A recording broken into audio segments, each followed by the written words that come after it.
Hey guys, good morning, welcome to my another blog.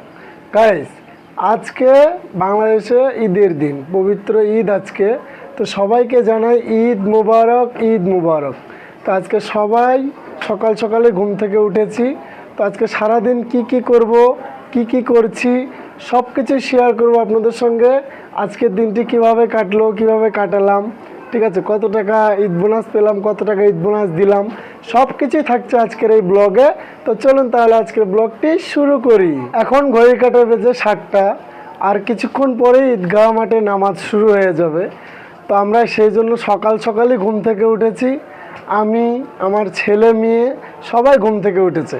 তো সবচাইতে মজার বিষয় হলো এইটা, এই যে দেখেন আমার ছোট্ট রাজকন্যা আসিয়াতুল মাসুদা জান্নাত, ওও সকাল সকালে আমাদের সঙ্গে ঘুম থেকে উঠেছে। কারণ ঈদের দিন তো ওই জন্য সকাল সকালে উঠেছে, ঠিক আছে, ওই সবই বোঝে। তো ওকেও আমি সকালবেলাতে গোসল দিয়ে দিয়েছি। আজকে সকাল সকালে গোসল দিয়ে নতুন জামা কাপড় পরে দিয়েছি। আর এই যে এখানে দেখছেন আমার বড় ছেলে মোহাম্মদ ইমাম হুসাইন, ওও সকালবেলা গোসল দিয়েছে। কি আব্বু, মজা লাগছে? তাই 500 টাকা সালামি দেবো? আরে বেটা, 500 টাকা আমার পকেটে থাকলে শুধু তোমাকে 500 টাকা সালামি দেবো? হ্যাঁ, আমি তো 500 টাকা 100 টাকা দিতে চাইছিলাম। তা 500 টাকার কথা বললা, ঠিক আছে, 100 টাকার কথা বলেছি, 100 টাকা সালামি দিব। আর গাইস, এই যে এখানে দেখতে পাচ্ছেন আমার দ্বিতীয় রাজকন্যা, ঠিক আছে, দেখেন খাদিজাতুল আয়শা সিদ্দিকা মিম। তো আমার এই ছোট্ট রাজকন্যাটা ঘুম থেকে উঠেছে, আগে গোসল করে দিলাম, গা গোসল দিয়ে দিলাম। ঈদের জন্য নতুন জামা কাপড় পরেছে, সবাই পরেছে, আমরাও পরেছি আলহামদুলিল্লাহ। আর এই যে আপনাদের ভাবি দেখতেই পাচ্ছেন, ও সকাল সকালে ঘুম থেকে উঠেছে, ঘুম থেকে উঠে রান্না বান্না শুরু করে দিয়েছে। তো কি রান্না করলো সেগুলো একটু আপনাদের সঙ্গে শেয়ার করছি। ঈদের দিন সামাই চিনি না হলে তো চলেই না। তো আপনাদের ভাবি সকালবেলায় ঘুম থেকে উঠে এই যে দেখতেই পাচ্ছেন সেমাই রান্না করেছে দুধ দিয়ে, আর রান্না করেছে নুডলস। তো এখন আমরা সবাই মিলে খাবো। খাওয়া দাওয়া করে আমার ছেলে মেয়েকে নিয়ে ঈদগাহ মাঠের দিকে রওনা দেব। ঈদগাহ মাঠে কীরকম ভিড় হচ্ছে, পথ থেকে কীভাবে যাচ্ছি, সব কিছুই আপনাদের সঙ্গে শেয়ার করব। এখন আমরা পরিবারের সবাই মিলে খেতে বসে গেলাম সেমাই চিনি। খাও আব্বু, খাওয়া বন্ধ রাখছ? আমার ছেলের সময় মুখে দিয়েছে, আপনাদের বাবু খাচ্ছে, আর আমার মেয়েটা কই দেখি, আমার মেয়েটা দেখেন ওই খাচ্ছে নুডলস, ওই সময় খাবে না। তা আমাকে 1 চামচ দাও। বিসমিল্লাহ।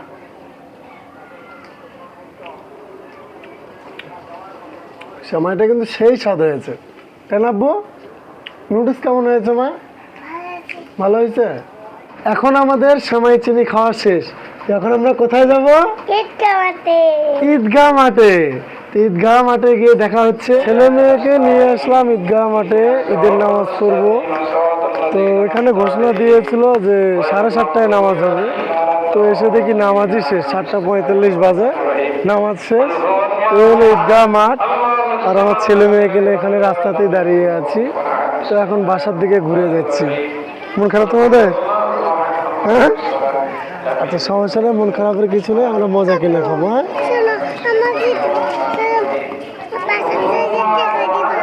ঠিক আছে, বাসায় গিয়ে বোনাস দেবো ইনশাল্লাহ। চলো, ছেলে মেয়েকে নিয়ে খুশি মনে গেলাম ঈদগাহ মাঠে, যে ছেলে মেয়েকে নিয়ে একসঙ্গে ঈদের নামাজ আদায় করব।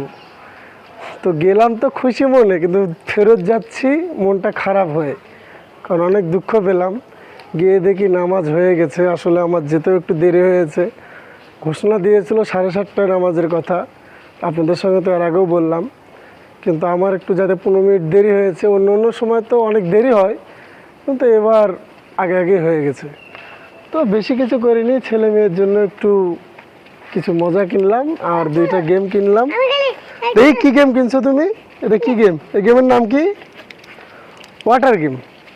তো ওয়াটার গেম কিনলাম 2টা, ধরো। ওয়াটার গেম কিনে দিয়ে এখন আমরা বাসার দিকে যাচ্ছি। তো বাকি কথা বাসায় গিয়ে বলবো ইনশাল্লাহ। ছেলে মেয়েকে নিয়ে চলে আসলাম বাসায়। তো যেটা বলছিলাম, ঈদের নামাজ তো পড়তে পারলাম না, মনটা একটু খারাপ হয়েছে। তা আসলে গরিব মানুষের কপাল সব জায়গাতেই খারাপ, ঠিক আছে। ও আমরা যা করতে চাই তা আসলে করতে পারি না। তো যাই হোক, ছেলে মেয়ে তো খুশি হয়েছে। এই যে আব্বু, তোমরা তো খুশি হয়েছো না? খুশি? তোমাদেরকে গেম কিনে দিয়েছি, চকলেট কিনে দিয়েছি, খুশি? আর কিছু লাগবে? আর কিছু নেবো না? ঈদ বোনাস দেওয়া লাগবে? ঈদ বোনাস না দিলে হয় না? কি বলা মরিয়ম, দেখো তো কি কয় তোমার বেটা বেটি।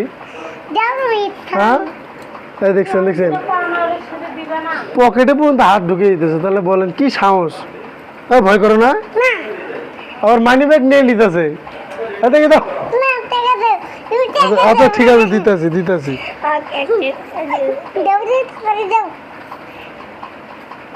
হোসেন কয় টাকা নিবে? 100 টাকা। 100 টাকা?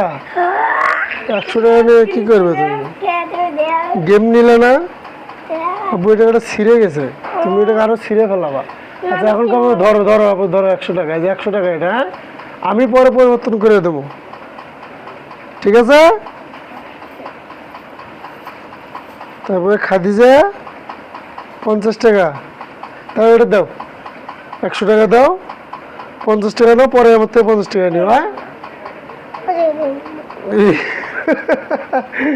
দেখছেন কি চালাক ছেলে। কি তুমি এটা নিচ্ছ কেমন?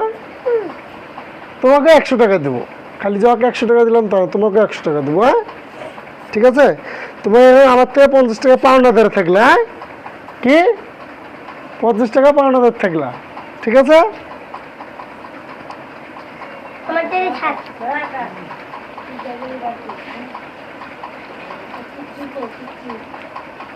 আমার ছোট আম্মুর কই? ছোট আম্মুরও দেবো।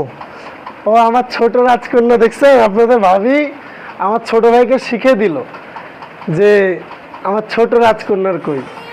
তো আমার ছোট রাজকন্যা কেমন টাকা খরচ করতে পারে? তো ঠিক আছে, ওর জন্য 50 টাকা বাজেট, ঠিক আছে? সবাইকে বলে দেওয়া আছে, যাই ওদের দি ভাই বোনকে টাকা দিবে, আমার মেয়ে ছোট টাকাও দিতে হবে।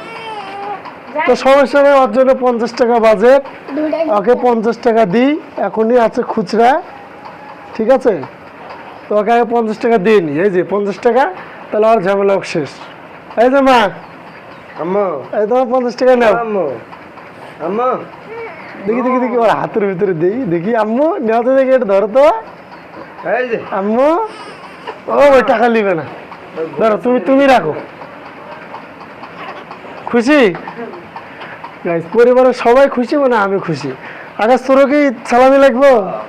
হ্যাঁ তুই 100 টাকা নিবো। হ্যাঁ ও তো 100, আচ্ছা আপনার এখন 100 টাকা মানুষ দেয়? আচ্ছা ওই 100 টাকা দেন, এখন তো আমার তো সেরকম অবস্থা নাই, বুঝিস না? এই টাকাই আছে হলো 700 টাকা। তাকে তো বাজারও খাওয়া লাগবে, এই মাসটা চলাও লাগবে, আবার মনে করেন যে আমারও একটা তো পকেট খরচ আছে, এই টোটাল মিলিয়ে চলিচ্ছে। তুই ভাই তুই আমার 100 টাকা দিস, তুই হাসানও 50 টাকা দেওয়ার লিখবি। হ্যাঁ দি। তো ছোটো ভাইকে 100 টাকা দিলাম, ওর একটু মনটা খারাপ আসলে। 100 টাকার জামানা এখন কি আছে আমরাও তো বুঝি, তারপরে এখন কি করার, পারিবারিক চাপের কারণে, কুটির কারণে। এই জন্য ধরো এটা এটা পরিবর্তন করো, খুশি?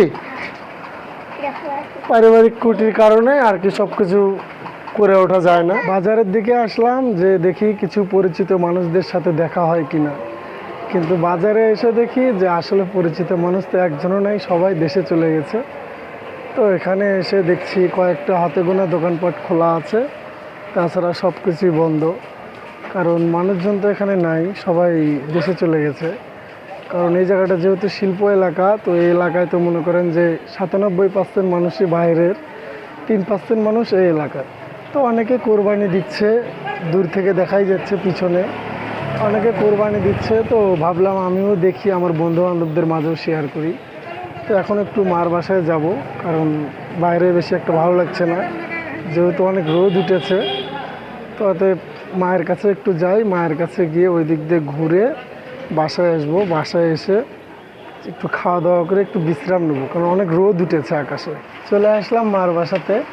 তো মা একটু রাগ করেছে, যেহেতু আমাকে বলেছিল যে সকাল সকালে এখানে আসিস, এখানে এসে খাওয়া দাওয়া করিস। তো আমি আসিনি, আসলে সময় আসলে ঠিকমতো হয় না। আমার ঘুম থেকে উঠতে উঠতেই তো অনেক দেরি হয়ে গেছে। তারপরেও আজকে নামাজের সময় দেখেছিনি যে 7:30 দিয়েছিল, আমি 7:45 গেছি, গিয়ে তো নামাজই পাইনি। তখন বাসায় আসলাম। কী রান্না করেছো মা? গরুর গোস্ত, গরুর মাংস আর বিরিয়ানি রান্না হয়েছে। তো এখনও কিন্তু আমার বাসায় রান্না হয়নি, ঠিক আছে। তো মা এখন গরুর মাংস আর বিরিয়ানি দিচ্ছে। তো আমার ছেলে মেয়েরাও এখানে এসেছিল, এসে ওরা ঈদের সালামি নিয়ে এখান থেকে চলে গেছে, ঠিক আছে। আর আমার ভাতিজা, আব্বু তুমি কি খাচ্ছ এখন? কি খাচ্ছ মানে? হ্যাঁ, পোয়া পোয়া খাচ্ছ? তো আমাকে না ঈদের সালামি দিবে না? আমাকে দাও, আমাকে দাও। আব্বু আমাকে ঈদের সালামি দিবে না? আমি বড় হই। তুমি তো এখন বড় হয়েছো, তুমি না এখন আমার আব্বু হও। না, এটা হলো মাইক্রোফোন, এই যে কথা বলছি। এখন একটু খাওয়া দাওয়া করছি। তো এই যে বিরিয়ানি আর গরুর মাংস এখানে দিয়ে দিয়েছে। তো বিরিয়ানি কিন্তু আমার অনেক জনপ্রিয় খাবার, আমি অনেক পছন্দ করি বিরিয়ানি, কারণ এটা আমার একদম ফেভারিট। তো এখন একটু খাওয়া দাওয়া করি, খাওয়া দাওয়া করে তারপরে আপনাদের সঙ্গে কথা বলছি। ফাইনালি গাইজ, খাওয়া দাওয়া কমপ্লিট। তো আমি এখন এখান থেকে বিদায় নেব, কারণ পেট শান্তি তো মনও শান্তি। তখন বাসায় যাব, বাসায় গিয়ে একটু রেস্ট নেব, কারণ ঘরে অনেক কাজ আছে। সেই কাজগুলো আপনাদের ভাবিকে একটু সহযোগিতা করব। তারপরে আজকে তো সারাদিন আছি আপনাদের সঙ্গে, সারাটা দিন কিভাবে কাটছে, কেমন কাটছে, সব কিছুই থাকছে এই ব্লগে। বাসায় চলে আসলাম, আর বাসায় এসে দেখি আপনাদের ভাবির অধিকাংশ কাজ করা কমপ্লিট। যা কাপড় চোপড় ধোয়ার ছিল আমার ছোটো রাজকন্যা, ওগুলো ধোয়া শেষ, এখন রান্না বান্না করছে। তাহলে এখানে আমার অত প্রয়োজন নাই। তারপরে আমার শাশুড়িও এসেছে, উনি এসে আমার ছোট রাজকন্যাটাকে নিয়ে খেলাধুলা করছে। আমার ছেলে মেয়ে আর ভাগ্নিও এসেছে।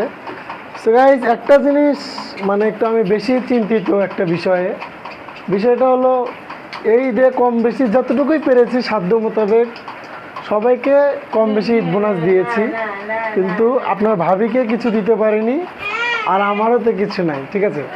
আমরা কারো কাছ থেকে ঈদ বোনাস পাই না, ঠিক আছে। এটাই আমাদের একটা দুঃখের বিষয়। কেউ এসে কখনো বলে না যে ধরো 10টা টাকা তোমাকে দিলাম, এটা তোমার ঈদ বোনাস। হ্যাঁ, এই কথাটা কেউ আমাদেরকে বলে না। তো যাই হোক, হয়তো এখন কাছে টাকা নেই এই জন্য কেউ বলে না, আর অধিকাংশ মানুষের কাছে এখন টাকা নেই। তো যাই হোক, যা কিছু দিনকাল আল্লাহ পাক যেমন করছে তেমনই ভালো। আর চেয়েছিলাম একটু ঘুরতে যেতে, আপনাদের সঙ্গে আর আগেও বলেছিলাম যে একটু ঘুরতে যাব। তো এটা কতটুকু সম্ভব হবে জানি না, তবে সর্বোচ্চটাতে চেষ্টা করব যাওয়ার। আর যদি না পারি তাহলে সবাই ক্ষমা দৃষ্টিতে দেখবেন। এখন রান্নাবান্না চলছে, আপনাদের ভাবি রুটি রান্না করার প্রস্তুতি নিচ্ছে। কারণ আমি বলেছিলাম যে একটু গরুর মাংস দিয়ে একটু রুটি রান্না করো। আর আমাদের এটা কিন্তু কেনা মাংস, 1 কেজি মাংস কিনেছিলাম আর 3 কেজি ব্রয়লার মাংস, যে ঈদের ভিতরে ছেলে মেয়েকে নিয়ে পরিবার মিলে কেটেই টুকটুক করে খাবো। এবছরে আর কাউকে কোনো দাওয়াত দেইনি। গাইস, আটা ছানা কমপ্লিট, এখন আপনাদের ভাবি রুটি ভাজছে। তো এই যে দেখতেই পাচ্ছেন, রুটিও করা কম বেশি হয়ে গেছে। এখন আপনাদের ভাবে রুটি ভাজছে। কী গো, মাংস করা হয়েছে রান্না? মাংস রান্না করা হয়েছে। তো আর কিছুক্ষণ পরে খাবো। আপনাদের ভাবি তো এখন পর্যন্ত গা গোসলও দেয়নি, খাওয়া দাওয়া তো দূরের কথা, কারণ আমার রাজকন্যাটা অনেক অনেক বিরক্ত করছে। একটু করে ঘুমাইতেছে আর একটু করে উঠতেছে। এই যে দেখেন, এখনই দেখেন, দেখছেন তো, এখনই উঠে বসে আছে। এই মাত্র মানে 2 মিনিটও হয়নি ওকে শুয়ে দেওয়া, আবার উঠে আছে। কি গো আম্মু? আম্মু বিরক্ত করতে ভালো লাগে তোমার? ঘরে খাবার হতে হতে আমি একটু বাইরে গিয়ে আড্ডা দিয়ে আসলাম। তো এখন ঘড়ির কাঁটায় বেজে 3টা, আর আমি এখন একটু খাবার খাবো। তো এখন আমি খাবো গরুর মাংস দিয়ে রুটি, আর এটা আমার সব চাইতে পছন্দনীয় একটি খাবার। গরুর মাংস বলেন, বিরিয়ানি বলেন, বিরিয়ানি আমার একটা প্রিয় খাবার, কিন্তু বিরিয়ানির চাইতেও বর্তমানে আমার সবচেয়ে বেশি ফেভারিট খাবার হলো রুটি, গরুর মাংস দিয়ে রুটি। তো আমি এখন গরুর মাংস দিয়ে সেই রুটিটাই খাবো। বসে গেলাম আমি আমার পছন্দের সেই খাবারটা নিয়ে, গরুর মাংস আর রুটি। এখানে অনেকগুলো রুটি আছে, না হলেও 20টার মতো রুটি আছে। তো আমি এখন মজা করে খাবো। আর আপনারা কে কে খেতে ভালোবাসেন অবশ্যই একটু কমেন্টে জানাবেন যে গরুর মাংস দিয়ে রুটি। বিসমিল্লাহ।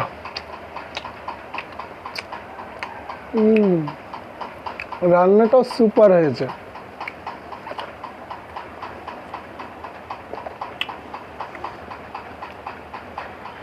আসলে গরুর মাংস আর রুটি দেখলে আমার মাথার হুঁশ থাকে না, আমার তখন খালি খেতে ইচ্ছা করে, কখন খেতে পারলে আমার মাথাটা ঠান্ডা হবে। এমনিতে আমি কিন্তু খিদে সহ্য করতে পারি না।